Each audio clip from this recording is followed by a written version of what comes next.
আন্তর্জাতিক মুদ্রা তহবিলের international monetary and financial committee of the board of governors এর সভায় সদস্য দেশগুলোর অর্থমন্ত্রী বা কেন্দ্রীয় ব্যাংকের গভর্নরের অংশ নেওয়ার প্রথা রয়েছে। সদস্য দেশগুলোর ক্ষেত্রে অর্থমন্ত্রী বা গভর্নর পদমর্যাদার প্রতিনিধিরা শুক্রবারের এ বৈঠকে থাকলেও বাংলাদেশের এই পদমর্যাদার কেউই অংশ নেননি। বাংলাদেশের পক্ষে সভায় যোগ দেন অর্থ সচিব ও ডেপুটি গভর্নর। সভার বিষয়ে জানতে চাইলে গণমাধ্যমে বক্তব্য দিতে চাননি কেউই।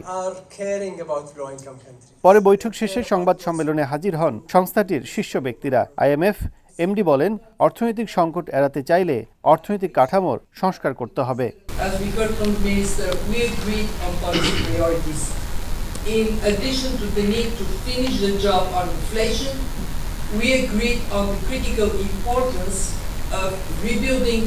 Fiscal policy buffers, reviving medium-term growth prospects, and renewing our commitment to supporting our membership.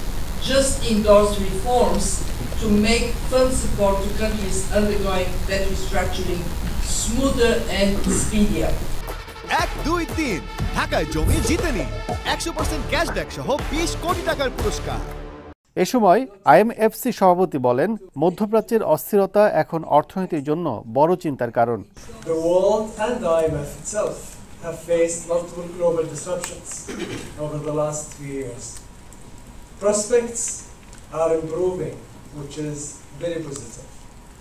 But numerous challenges remain, and we need to be vigilant and ready to address them. বৈঠকে অর্থনৈতিক উত্তরণে গতানুগতিক ব্যবস্থায় না থেকে মানব সম্পদের দক্ষতা বৃদ্ধিতে জোর দেওয়ার তাগিদ দিয়েছে IMF।